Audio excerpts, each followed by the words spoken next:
2000년 전에 예수님을 따라다녔던 사람들이 아주 많았어요. 주로 예수님에 대한 소문을 들었거나 혹은 예수님이 행하신 기적을 목격한 사람들이 그 후로 예수님을 많이 따라다녔습니다. 어떤 사람들은 예수님이 질병을 고치시고 귀신을 내쫓는 것을 보고 그때부터 예수님을 따라다니기도 하고요. 또 어떤 사람들은 빈들에서 수천 명을 배불리 먹이시는 모습을 보고 예수님을 따라다니는 사람들도 있었습니다. 사람들의 눈에 예수님은 모든 질병과 고통의 문제를 해결해 줄 수 있는 구원자로 보였을 것입니다. 또 가난과 배고픔이라는 이 땅의 문제들도 모두 해결해 주시고 구원해 줄 수 있는 그런 분으로 보였을 거예요. 또 어떤 사람들에게는 예수님이 정치적으로 당시 로마의 압제에서 이스라엘을 구원해 줄 구원자로 믿고 보았을 것입니다. 실제로 사실이죠. 예수님을 따르는 무리들을 위해 예수님은 먹을 것도 주셨고 질병도 고쳐주셨고 귀신도 내쫓아 주셨고 또 영원한 하나님의 나라 천국에 대한 것도 가르쳐 주시고 설명해 주셨습니다. 그때마다 사람들은 환호하고 예수님을 따랐습니다. 그들이 원했던 것은 예수님께서 이 땅의 왕이 되셔서 그들을 편안히 살게 해주고 안전하게 살게 해주고 넉넉하게 살게 해주고 질병이나 배고픔의 고통 없이 살게 해주는 것이었어요. 사람들은 예수님을 이 땅의 임금으로 삼으려고 했습니다. 그들이 예수님께 바란 것은 이 땅에서 낙원을 누리게 해주는 예수님, 바로 이 땅에서 임금이 되어주시기를 바랬죠. 이 땅의 임금이 되셔서 자신들을 풍족하게 안전하게 마음에 근심이 없고 고통이 없게 살게 해줄 바로 그런 패러다이스를 꿈꾸고 그것을 이루실 분이 바로 예수님이고 그분이 바로 구원자라고 생각했죠. 지금 이 시대에도요, 예수님을 따르는 무리들 가운데 더러는 그 이름을 크리스천이라고도 하고 기독교인이라고 하고 교인이라고 하고 성도라고도 하지만 예수님을 마치 이 땅의 임금이 되시려고 오신 분처럼 이해하고 그 당시 그 사람들처럼 따르는 사람들이 있습니다. 그래서 내가 사는 이 땅에 사는 동안 무엇이든 주시고 소원도 들어주시고 복잡하고 괴로운 마음에 때때로 위로와 평안을 주시고 또 어떤 고통과 고난의 문제도 해결해 주시는 분으로 주님을 기대합니다. 그런데 그렇게 기대했던 예수님께서 어느 순간 그들의 기대와는 달리 말씀하시고 행동하시기 시작하는 거예요. 요한복음 6장 15절에 보니까 예수님이 이렇게 말씀하세요. 그러므로 예수께서 그들이 와서 자기를 억지로 붙들어 임금으로 삼으려는 줄 아시고 다시 혼자 산으로 떠나가시니라. 예수님은요, 야, 나는 세상 초월한 사람이야. 그러니까 나는 뭐 인기 얻는데 관심 없다. 나는 권력 얻는데 관심 없다. 나는 그냥 조용히 살래. 이런 마음으로 그들을 떠나갔다는 이야기가 아니에요. 예수님을 따르던 우리들은 예수님을 몰랐기 때문에 엉뚱한 바람을 가지고 주님을 따라다녔던 거죠. 예수님은 자신을 따르는 그 무리들을 기뻐하지 않으셨어요. 예수님께서 그들에게 정말 주시려고 하는 것이 무엇인지 모른 채 오해하면서 주님을 따라다녔기 때문이죠. 안타까운 마음이 크셨습니다. 그 이튿날에 예수님께서 갈릴리 건너편으로 나아가셨는데 수소문해서 예수님이 어디 계신지를 찾던 그 무리들이 그 넓은 갈릴리 호수를 돌아서 예수님이 계신 곳에 도착했습니다. 그래서 그 강 건너편까지 왔을 때 예수님은 제자들에게 이렇게 말씀하십니다. 내가 진실로 진실로 너희에게 이르노니 너희가 나를 찾는 것은 표적을 본 까닭이 아니요 떡을 먹고 배부른 까닭이로다. 썩을 양식을 위하여 일하지 말고 영생하도록 있는 양식을 위하여 하라. 이제부터 예수님은 이해하기 힘든 말씀을 본격적으로 하기 시작하십니다. 40절이에요. 내 아버지의 뜻은 아들을 보고 믿는 자마다 영생을 얻는 이것이니 마지막 날에 내가 이를 다시 살리리라. 54절입니다. 내 살을 먹고 내 피를 마시는 자는 영생을 가졌고 마지막 날에 내가 다시 그를 살리리니 내 살은 참된 양식이요 내 피는 참된 음료로다. 지금 우리가 성만찬을 하면서 예수님께서 나를 위해 죽으신, 그래서 십자가에서 찢기신 주님의 그 몸이 하늘의 양식이 되어서 영적으로 내가 믿음으로 그것을 받아먹고 생명을 얻게 되는구나. 영적인 살이 붙고 그 힘으로 살게 되는가를 고백하죠. 주님이 보혈이 진짜 피가 아니지만 오늘 우리가 믿음으로 주님의 그 피를 먹고 마심으로 그 생명이 들어있는 주님의 보혈로 인해서 우리가 새 생명을 얻게 되는 것을 고백합니다. 그런데 이 당시에 이 사람들은요, 예수님께서 갑자기 말씀하시는 이 말들이 도무지 이해가 안 되는 겁니다. 그리고 자신들이 기대했던 말이 아닌 거예요. 듣기에 거북한 이상한 말씀들을 하시는 겁니다. 자신들이 기대하고 생각했던 이 땅의 임금이 되신다는 말씀, 내가 이제 사람들을 규합해서 로마를 몰아내고 왕이 되어서 지금부터 태평성대 예언되었던 영원한 그 평안의 나라를 만들겠다고 말씀하시지 않는 거예요. 자꾸 살과 피를 주신다고 하시고 그것을 먹는 자마다 영생을 얻게 된다는 말씀을 하시는 거예요. 그리고 영원히 지속될 태평성대에 대한 말씀이 아니라 마지막 날, 즉 세상의 끝에 대해서 계속 말씀하고 계세요. 그 말을 듣고 있던 많은 사람들이 그 말의 뜻을 알아듣지 못했습니다. 예수님을 향한 그들의 관심이 이 땅에 있었기 때문이죠. 예수님을 바라보면서 그들의 관심이 여전히 이 땅에 있었어요. 하늘에 있는 것이 아니라. 그들의 포커스는 계속해서 이 땅에 있었기 때문에 주님께서 하늘을 보고 말씀하시는 그 음성이, 그 이야기가 삶에 대입이 안 되는 거예요. 풀어져서 나오지가 않는 겁니다. 도무지 무슨 얘기인지 알아듣지는 못하는 거예요. 예수님을 바라보는 그들의 눈빛이 하나님의 뜻을 알고 순종하려는 것에 있지 않고 떡을 먹고 배불러서 더 많은 떡을 구하기 위해 예수님 앞에 나와왔고 그 먼 길을 돌아왔기 때문에 왜 오늘은 떡 주신다는 말씀을 안 하실까? 내가 어제 너에게 떡을 먹인 것처럼 앞으로는 내가 어떤 계획을 세워서 너희로 평안하게 안전하게 풍족하게 넉넉하게 살게 해주겠다는 이런 말씀을 안 하실까 하는 실망스러운 이야기만 계속 하시는 겁니다. 곧 그들의 관심사와 먼 이야기를 하시는 주님을 따라다니는 일이 점점 부담스러워지기 시작하고 재미없어지기 시작합니다. 그리고 오늘 본문 66절에 이렇게 기록되어 있어요. 그때부터 그의 제자 중에서 많은 사람이 떠나가고 다시 그와 함께 다니지 아니하더라. 예수님께서 다른 12제자들에게 물으십니다. 너희도 가려느냐? 그리고 시몬 베드로가 나서서 이렇게 얘기해요. 주여, 영생의 말씀이 주께 있사오니 우리가 누구에게로 가오리까? 우리가 주는 하나님의 거룩하신 자이신 줄 믿고 알았습니다. 이와 비슷한 상황이요, 이 시대에도 일어나고 있어요. 소위 주님을 따른다고 하는 사람들 중에서 그리스인이라고 크리스천이라고 스스로 명명하는 사람들 중에 이와 똑같은 일이 일어나고 있어요. 신앙생활을 하는 목적이 이 땅에서 누리는 풍요와 성공과 안전 그리고 위로와 평안 같은 것에 그 시선이 고정되어 있습니다. 그러니 주님께서 말씀하신 것이 통 이해가 안 됩니다. 주님께서 말씀하신 것이 부담으로만 와닿죠. 주님께서 말씀하시는 것이 이해가 안 되고 흥미가 없어져요. 그러니 주님을 저 멀리서 뵙고 기적 행하시는 것만 보고 멀리서 주님을 따라갈 뿐 정작 주님이 누구신지 왜 오셨는지 내 삶에 오셔서 무슨 일을 행하고 싶은지에 대한 관심 그리고 그 말을 알아듣기가 힘든 거예요. 여러분, 신앙생활을 한다는 것은 단순히 예수님이 넉넉히 우리에게 주시는 떡을 먹고 받아먹는 삶이 아니에요. 이 땅에서의 안전과 평안을 그 마음을 유지하는 것이 신앙생활의 목적이 아니란 말입니다. 주님을 만나 대하는 일은 아주 불편하고 부담스럽고 때로는 아주 두려운 일입니다.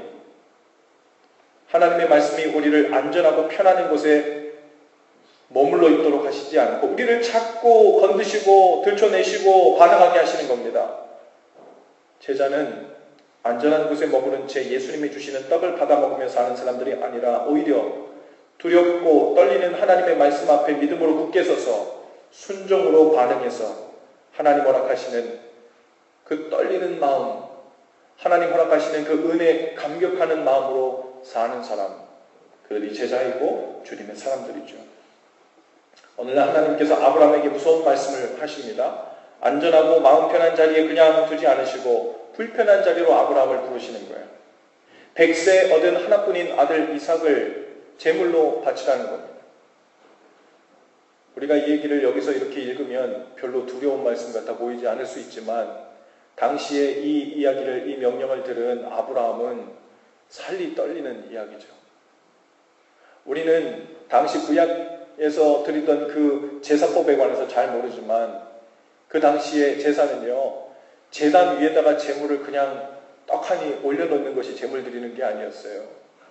번제로 하나님 앞에 올려드리는 것인데 그 번제를 드리기 전에도 그 제물을 드리는 자가 해야 될 순서가 아주 많았습니다. 그 중에 하나는 제물을 잡아 제단 위에 올려놓고요, 칼로 직접 생명줄을 끊어서 죽게 하고 그 다음부터는 배를 가르고 배 안에 있는 모든 창자를 다 꺼내서 나무 위에 그것을 다 태워서 하나님 앞에 올려드리는 게 이게 제물 드리는 거예요. 다른 사람이 아니고요, 짐승이 아니고 자기 하나밖에 없는 독자 이삭을 데려다가 목숨을 끊고 그 모든 과정을 해야 되는 거예요.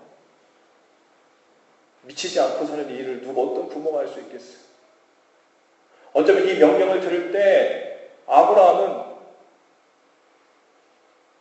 말문이 막혔을 겁니다. 뭐지 이거? 하나님 도대체 나한테 왜 이러시지? 왜 이렇게 이해가 안 되고 말도 안 되는 두려운 말씀을 나에게 해주시는 거지? 어떤 사람들은요, 이 아브라함이 하나님께 드린 이 이삭의 이야기를 아주 싫어해요. 나는 그런 거 안 돼. 난 그런 믿음 갖고 싶지도 않아. 그 광신적인 믿음이지. 하나님도 이상하시지 뭐 그런 거를 하라고 그래.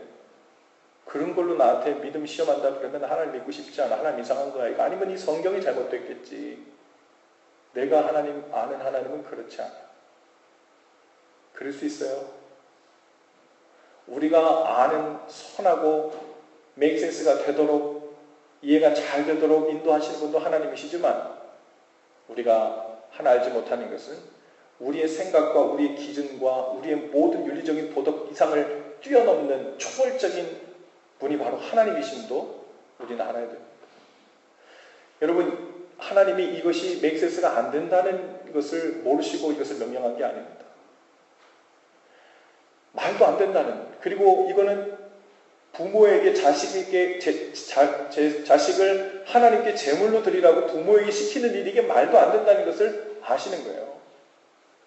하나님이 아브라함에게 무엇을 요구하시는 것일까요? 그냥 순종이죠, 결론적으로. 하지만 그냥 순종이 아니에요. 순종까지 가려면 그 중간에 해결해야 될 일이 있어요. 뭘 해결해야 될까요? 자신이 지금까지 100년 동안 살아오면서 경험했던, 인간 세상에서 경험했던 도덕적 기준, 윤리적 기준, 상식, 그 모든 것을 하나님 앞에 땅바닥에 다 내팽개쳐야만 순종이 가능한 일이에요. 하나님은 지금 무엇을 요구하시는 것이냐면 독자 아들 이삭을 단순히 내게 바쳐라, 나는 그 피가 필요하다, 이것을 얘기하시는 것이 아니고 너 지금 내 앞에서 네 마음속에 있는 저 끄트머리 구석에 마지막 남은 인간적인 상식과 인간적인 기준과 너의 계산법과 너의 이해, 그 모든 것을 내 앞에서 다 내려놓고 나에게 나올 수 있냐? 그걸 물어보십니다. 이 비슷한 의미의 장면이 또 한 번 나옵니다. 모세를 부를 때요, 하나님께서 불에 타지 않는 가시덤불 앞에서 모세를 불러요. 그리고 모세에게 너의 선 곳은 거룩한 땅이니 내 발에서 신을 벗으라 말씀하십니다. 여러분, 그 신이 뭐예요? 이 땅을 돌아다녔던 그 모든 좌치들을 의미합니다. 그리고 그가 신었던 모든 이 세상에서 갖고 있었던 지위와 경험과 신분과 그 모든 것을 이야기해요. 하나님 앞에 설 땐 너의 생각, 너의 기준, 너의 상식, 그 모든 너의 계산법을 완전히 내려놔야만 초월적인 하나님 앞에서 순종이 가능한 거예요. 그래서 어쩌면요, 하나님께서 그 많은 순종을 명하실 때 하필 왜 독생자 그 이삭을 제물로 드리라고 했을까? 많은 사람들이 오해하게, 오해하라고 그런 거예요. 오해하라고. 하나님 앞에 서서 순종하며 하나님을 믿는다는 일은 철저하게 우리의 생각과 나의 기준을 완전히 다 내려놓는 것이다. 그것이 나를 신뢰하고 믿고 산다는 말의 의미다. 오늘 그것을 여러분 아브라함에게 말씀하시고 싶은 겁니다.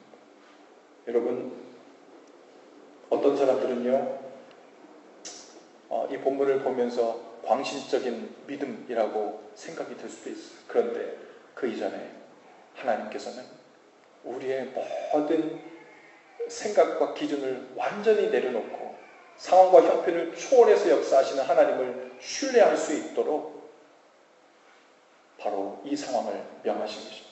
여러분, 이제 아브라함이 손을 들어 칼로 독생자들을 이제 생명을 먼저 끊으려고 칼을 높이 들죠. 드는 척만 했을까요? 떨리는 마음이 있었을 겁니다. 두려운 마음이 있었을 거예요. 어떤 사람들은 하나님을 철저하게 신뢰했기 때문에 아브라함의 마음에 그런 마음이 없었을 것이라고 얘기하지만 사람이 아니겠죠. 두렵고 떨리는 마음이 함께 있었을 거예요. 하지만 하나님께 믿음으로 순종하는 마음이 함께 있었던 겁니다. 이제 칼을 들고 내리치려고 하는 순간에 하나님이 아브라함을 급하게 부르십니다. 아브라함아, 아브라함, 내 아들 이삭에게 손을 대지 말아라. 그리고 이 숯불에 하나님께서 예배하신 양을 준비해 두십니다. 설마 하며 하나님 앞에 두렵고 떨리는 마음, 또 한편으로는 내 모든 이성과 내 모든 생각을 완전히 내려놓고 계산은 도저히 나오지 않지만 하나님께 순종하는 마음으로 나아갔던 그 아브라함에게 살아계신 하나님께서 어떤 분이신지를 보이십니다. 하나님의 은혜가 얼마나 시퍼렇게 살아있는지를 경험하게 하세요. 여러분, 우리는 하나님의 그 놀라운 은혜를 먹고 사는 사람들이죠. 성도는요, 하나님께서 우리의 삶 가운데 안전하게 풍성하게 깔아주시는 지푸라기 같은 그 안전망 때문에 하나님께 감사하며 기뻐 뛰며 사는 사람들이 아니고, 어떤 위험과 어떤 상황 가운데 처하더라도 우리 마음에서 하나님을 신뢰하는 마음, 하나님을 믿고 의지하는 그 안정감과 정착성 가운데서 우리를 빼앗을 수 없도록 우리를 그곳에 안착시키시는 바로 그 하나님을 믿고 신뢰하며 사는 사람이 성도입니다. 여러분, 키에르케고르는 공포와 전율이라는 단어를 써서 우리의 신앙생활을 설명합니다. 초월적인 하나님 앞에서 때로 인간의 보편적인 윤리관은요, 정지해버리죠. 인간의 윤리로 볼 때는 아버지가 아들을 제사의 제물로 바친다는 것은 있을 수 없는 일이죠. 그런데 믿는 자로 부름받은 사람들은 끊임없이 나의 모든 생각을 다 내려놓고 초월적인 하나님 앞에 그 부르심과 요청에 두려움과 떨림으로 계속 서라고 요청을 받는 거예요. 하나님께서 우리를 만나주시고 그분의 은혜가 흘러가는 통로를 바로 그곳에 잡으시는 겁니다. 여러분, 두려움과 떨림이 생기는 이유가 무엇일까요?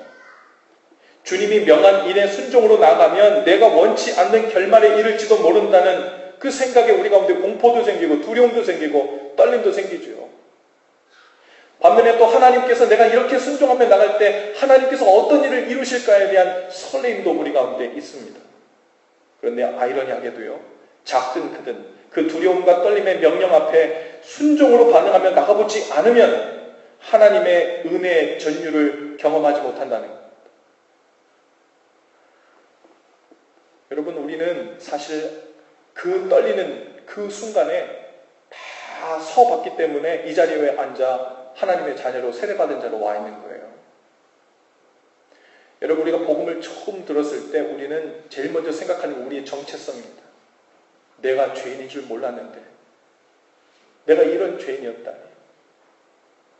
사도 바울이 말합니다. 나는 죄인 중에 괴수다. 베드로가 유대인들에게 말합니다. 너희들이 하나님께서 보내신 하나님의 아들을 십자가 못 박혀 죽였다. 그때부터 유대인들이 베드로의 설교를 듣고 다 두렵고 떨리는 마음으로 어찌할꼬 그 말씀 앞에 서기 시작하는 거예요. 그때 너희는 다 예수 그리스도의 이름으로 세례를 받고 죄사함을 받으라. 그러면 성령을 선물로 받으리니 그때부터 하나님의 놀라우신 긍휼이 그 은혜가 부어지거든요. 하나님의 떨리는, 하나님의 그 무서운 살 떨리는 그 말씀 앞에 서지 못하면, 그 말씀을 정면으로 받아서 믿음으로 한 발자국 반응하지 않으면 하나님의 그 놀라운 은혜, 그 은혜를 경험할 수 없는 거예요. 우리는 이미 그 여정 가운데 들어온 사람들이에요. 그런데 우리도 모르게 어느새 하나님의 그 놀랍고 크시고 엄청난 말씀을 대하고 대면하고 순종하는 일로부터 자꾸 벗어나려고 해요. 그리고 뭘 구합니까? 안전을 구합니다. 하나님 부담 안 되는 거예요. 하나님 이제 편안한 거예요. 하나님 이제는 말씀을 봐도 그냥 웃고 넘길 수 있는 말씀들이요. 하나님께서 그런 말씀들을 통로로 사용하지 않아요. 하나님 앞에서 우리의 믿음을 요구하시기 때문에 그 믿음이 증명되려면 믿을 수 없는 상황을 우리에게 명령하실 수밖에 없는 겁니다. 믿겨지지 않는 그 상황 속에서 하나님의 놀라운 은혜의 통로가 있음을 우리에게 가르쳐 주시는 거죠.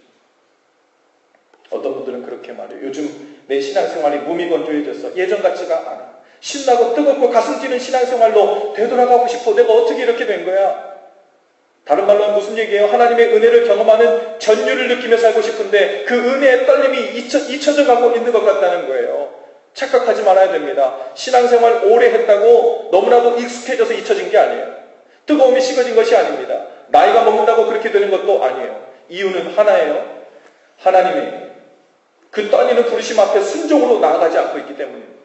그 두려운 부르심과 명령에 아브라함처럼 순종으로 나아가지 않으면 그 전율을, 그 은혜를 경험할 수 없지요.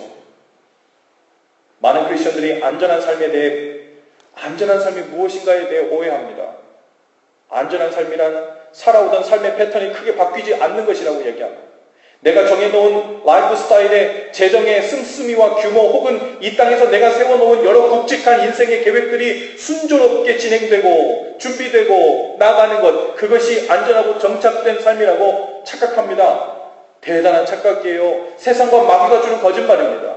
세상은 그 안전한 삶을 유지하고 편안한 라이프 스타일을 유지하기 위해 때로는 하나님께서 주시는 부담스러운 명령도 못 들은 척 할 줄 알아야 된다고 가르쳐요.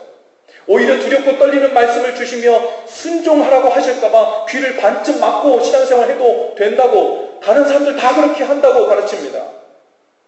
그렇게 반쯤 적당히 신앙생활 하면 너가 원하는 것도 하나님이 원하는 것도 다 채울 수 있다고 거짓말을 합니다. 너 그렇게 되면 두 개 다 못 채웁니다. 착각하게 만드는 거예요. 하나님이 언제 그 반쪽 헌신, 반쪽 믿음으로 만족하신다고 말씀하셨어요? 아니요. 하나님의 말씀은 사람이 두 주인을 섬길 수 없다. 둘 중에 이를 섬기든지 저를 섬기든지 둘 중에 하나일 뿐이다.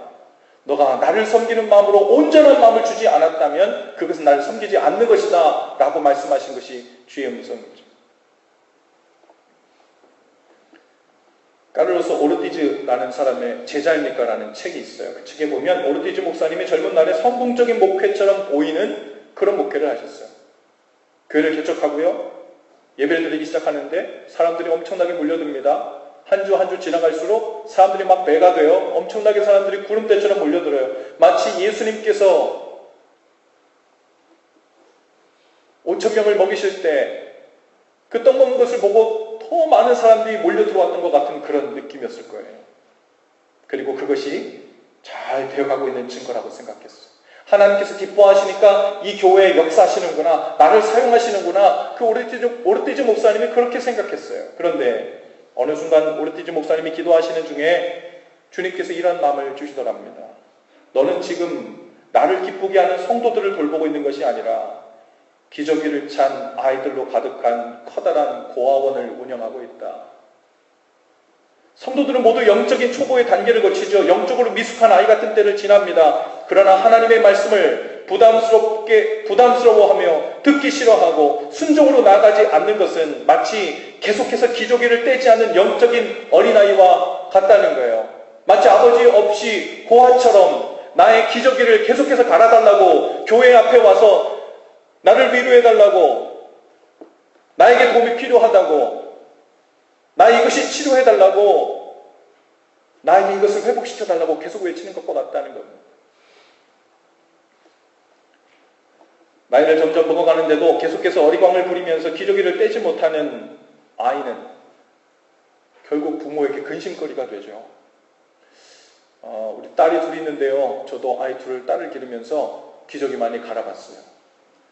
제가 아직도 기억납니다. 하루에 몇 번쯤 기저귀를 갈까 해보니까 10번쯤 가요. 10번. 9번에서 10번쯤. 처음에는요, 이 조그만 아이를 이거 가지고 어떻게 기저귀를 갈아야 될지, 어디를 만져야 될지, 어떻게 압력을 줘서 살짝 만져야 될지 조심스러웠는데 하루 10번쯤 가니까요, 몇 달 지나니까 이제 눈 감고 갈아요. 졸면서 막 갈고 예. 냄새만 맡아도 알아요. 얘가 지금 작은 거 했는지 큰 거 했는지.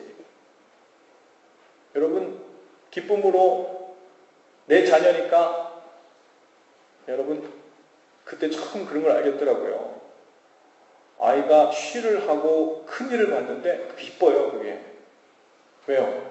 얘가 말도 못하는 아이가 쉬를 잘하고 큰 거를 잘한다는 게 건강하다는 문제 없다는 거거든요. 그래서 너무 감사한 거예요. 그 때가 되면 얘가 왜 쉬를 안 하나? 내가 귀찮아도 기저귀를 갈아야 됐어도 얘가 빨리 해야 되는데 그런 마음들도 드는 거예요. 그런데 만약 이 아이가 1살이 되고 3살이 되고 5살이 되고 9살이 되고 10살이 됐는데도 여전히 기저귀를 차면서 아빠에게 말하기를, 아빠는 나의 좋은 아빠니까, 나는 자녀니까 나를 위해 모든 것을 해주시는 것이 아빠의 몫이잖아요. 그게 아빠란 증거 아니에요? 아빠는 날 사랑하니까 나를 끝까지 책임지고 내가 필요할 땐 언제든지 내 기저귀를 다 갈아주셔야죠. 그렇게 한다면 우리 유한이가 이제 9살, 좀 있으면 10살 되는데 얘가 기저귀 갈아달라고 아침마다 저에게 온다 그러면 한숨을 푹푹 쉴 겁니다. 근심거리가 될 거예요. 여러분, 몇 년 전 시카고에 있는 우리가 잘 아는 세계적으로 아주 유명한 교회가 있죠. 윌로크릭 교회입니다. 거기 담임 목사님인 빌 하이벨스 목사님이 2, 3년 전인가 봐요. 그 전에 아주 심각한 진지한 발표를 하셨죠. 그것이 뉴스에도 많이 나왔죠. 뭐라고 말씀하시냐면, 그동안 나의 목회는 실패했다. 여러분, 그렇게 성도가 많이 모이고 시카고뿐 아니라 전 세계로 유명한 교회예요. 그렇게 교회가 크고 나는 거기 주차장 가보고 놀랐습니다. 이쪽 끝에서 저쪽 끝까지 주차장이 안 보여요. 이 정도 큰 역사는 하나님께서 아주 뜨겁게 강하게 역사하시는 곳이겠구나라는 생각을 떨쳐버릴 수가 없는 그 정도 규모죠. 시설이 아주 잘 돼 있죠. 그런데 실패했다는 거예요. 성도들이 좋은 프로그램, 재미있는 예배, 편안한 시설이 준비되면 구름대같이 몰려드는데 정작 각자 개인이 두려운 하나님의 말씀을 직접 대면하고 그 말씀에 순종하며 사는 삶으로 나아가고 있지 못하다는 것을 알게 된 겁니다. 계속해서 어린아이의 수준에서 기저귀를 떼지 못하고 편안한 곳에 와서 내 입속에 하나님의 말씀을 받아 먹고 사탕을 입에 물고 주차장을 빠져나가면서 입속에 있는 사탕이 다 없어져 버리면 그걸로 다시 원상태로 돌아가는 일이 계속 반복되는 걸 보면서 나의 목회는 실패했다고 이 빌 하이벨스 목사님이 이야기하는 거예요. 여러분, 제자는 하나님의 부담스러운 말씀을 피해 도망가는 사람이 아닙니다. 그 두려운 말씀을 순종으로 대하여 하나님의 전율을 경험하며 사는 사람이죠. 두렵고 떨리는 말씀은 놀랍게 역사하시는 하나님의 은혜의 전율로 나아가는 발판이라는 것을 믿는 사람입니다. 만일 말씀을 받고 순종으로 나가지 않으면 어떤 일이 발생할까요? 두렵고 떨리는 하나님의 말씀을 받았는데 두려워하기만 해요. 떨기만 해. 아브라함처럼 한 걸음 믿음으로 나가지 못해. 무슨 일이 발생해요? 하나님께서 주시는 은혜를 경험하지 못해요. 전율을 경험하지 못해요. 하나님이 우리를 그 두렵고 떨리는 말씀 앞으로 이끄시는 이유가 무엇이겠어요? 우리를 두렵게 만드는 게 이유입니까? 아니죠. 우리를 하나님 앞에 너 나 무서워하면서 살아? 겁박하시려고 하는 게 아니죠. 하나님이 우리에게 우리의 이성을 초월한 상태에서 허락하시는 놀라운 엄청난 전율할 만한 은혜를 우리에게 주시려고 그것을 준비해 놓고 말이 안 되는 곳으로, 살 떨리는 곳으로, 순종의 자리로 나오라고 우리를 초청하는 겁니다. 근데 우리가 말씀을 듣고 두려워하기만 해요. 순종으로 나아가질 않아요. 그러니 하나님을 오해합니다. 여러분, 하나님을 어떻게 오해해요? 하나님께서는 마치 나를 두렵게만 만드시는 분, 불가능한 것에 순종하라고 계속해서 나를 위협하시는 분, 마치 나의 안전과 평안한 삶을 그냥 두고는 못 보시는 분, 그런 분으로만 계속 오해하는 겁니다. 왜? 두렵기만 했지, 떨리기만 했지, 그 순종으로 나아가서 하나님께서 준비해 두신 그 전율할 만한 하나님의 놀라우신 경륜과 섭리와 은혜를 경험하지 못하기 때문에 그렇습니다. 베드로는 물 위를 걸으라는 주님의 말씀에 순종했어요. 그리고 두려운 명령에 순종하여 물 위를 걷기 시작합니다. 하나님의 전율을 경험했죠. 베드로가요, 괜히 다른 사람들에 비해서 믿음이 좋고 지혜가 많아서 예수님한테 그런 대답들을 잘한 게 아니에요. 베드로는요, 이미지가 좀 무식해 보이고 험상궂어 보이고 아주 막 들이대는 사람 같은데, 베드로에게 있었던 장점 중에 하나라면요, 그 무대포에서 나왔는지는 모르겠지만 그 순종의 발걸음 하나를 잘 나갔던 사람. 여러분, 그 풍랑이 치는 배 위에 제자들이 다 있었어요. 예수님이 물 위를 걸어서 오고 있습니다. 유정이다! 이렇게 외치고 다 놀라 자빠지는 그 순간에 누가 주님이다! 라고 얘기하니까 주님이신지를 이렇게 봅니다. 다들 떨면서 그분이 정말 주님이신지, 어떻게 저기 물 위를 걸어서 올 수 있는지 놀라서 그러고 있는 찰나에 베드로는 혼자 생각이 달라요. 주여, 만일 주님이시여든 저로 명하여 이 물 위를 걷게 하옵소서 라고 주님 앞에 이야기합니다. 여러분, 여러분에게 닥쳐있는, 여러분에게 성령님께서 들려주시는 부담스러운 하나님의 말씀, 두렵고 떨리게 하는 하나님의 명령, 무엇입니까? 그 말씀을 듣고 순종으로 한 걸음 나아가지 않으면 우리는 하나님의 경륜, 하나님의 그 놀라운 은혜, 하나님의 그 전율을 경험하며 살지 못해요. 그러면 우리 신앙생활은 하나님의 은혜를 경험해서 그 은혜가 우리 가운데 자양분이 돼서 더 큰 믿음으로 주님 앞에 반응하며 나가야 되는데, 은혜를 경험하지 못한 채 말씀을 경험하고 두렵고 떨리는 마음으로, 또 말씀을 경험하고 두렵고 떨리는 마음으로 여기만 계속 반복하는 거예요. 예수 그리스도라는 터 위에 집을 지어야 되는데, 믿음의 집을 지어야 되는데, 여러분, 믿음의 집을 짓는다는 게 무슨 말이에요? 저를 한번 따라해 봅시다. 순종으로 말씀에 반응하는 거. 그게 집을 짓는 일이에요. 믿음으로 집을 짓는 일. 찬송가에도 그렇게 나오죠? 주의 말씀 듣고서 준행하는 자는 반석 위에 터 닦고 집을 지음 같아. 비가 오고 물나며 바람 부딪혀도 반석 위에 세운 집 무너지지 않네. 잘 짓고 잘 짓세. 여러분, 믿음의 집을 짓는다는 것은 두렵고 떨리는 말씀을 계속 마주하기만 하는 것이 아니라 순종의 발걸음을 하나 나가면 기둥을 하나 세우는 거예요. 또 순종으로 그 말씀에 반응하며 나가면 또 하나 기둥을 세우는 거예요. 오늘 여러분의 믿음의 집은 얼만큼 세워졌습니까? 아니면 예수 그리스도라는 터가 닦였다는 그 얘기만 계속 바라보면서 아직 집 지을 생각은 못하고 터만 바라보고 있지는 않습니까? 여러분, 오늘 여러분에게 주시는 하나님의 두려운 말씀, 그 부담스러운 명령, 그건요, 그냥 부담스러우라고 준 게 아니에요. 기회로 주신 것입니다. 어디로 나오라고요? 내 은혜가 여기 이렇게 준비되었다. 이쪽 길로 와라. 내가 명한 이 부담스러운 명령, 이 부담스러운, 때로는 이해 안 가는 이쪽 길로 와라. 그러면 여기 내가 널 위해 양을 준비해 두었다. 은혜를 준비해 두었다. 생각지도 못한 너를 위한 플랜이 여기 준비되었다 말씀하시는 거예요. 그 길은 오직 외길 한 길이에요. 무엇을 통해서만 열립니까? 순종을 통해서만 열립니다.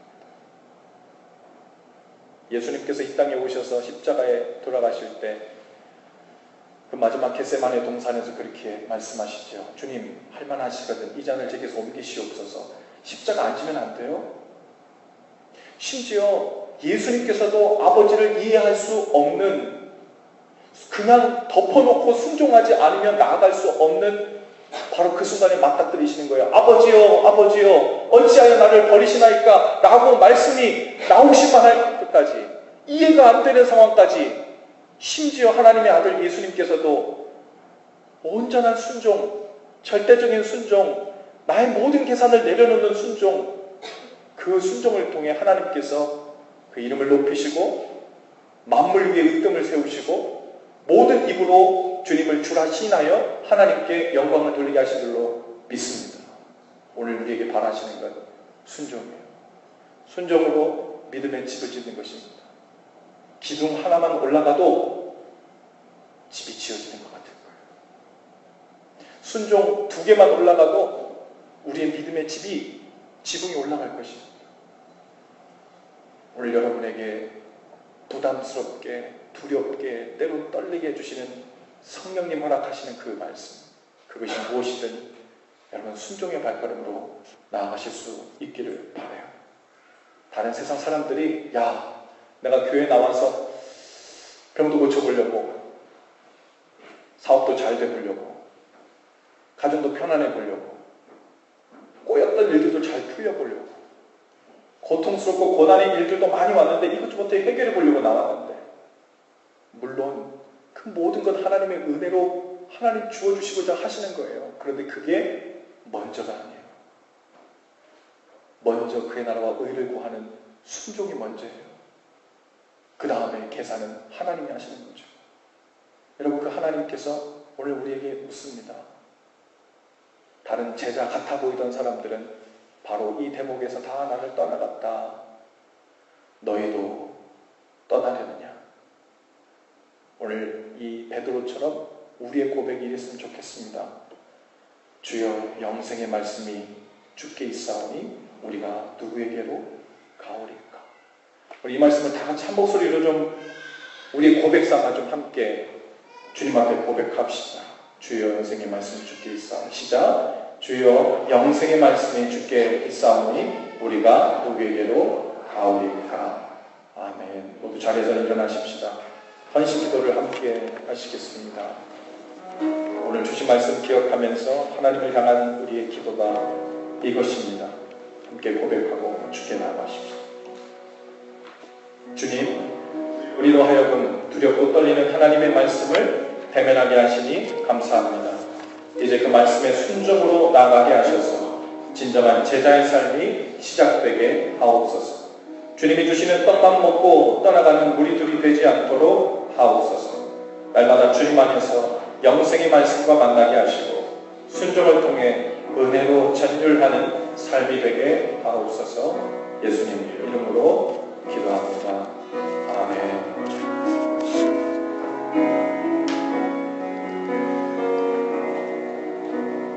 내 삶의 소망, 내 삶의 소망,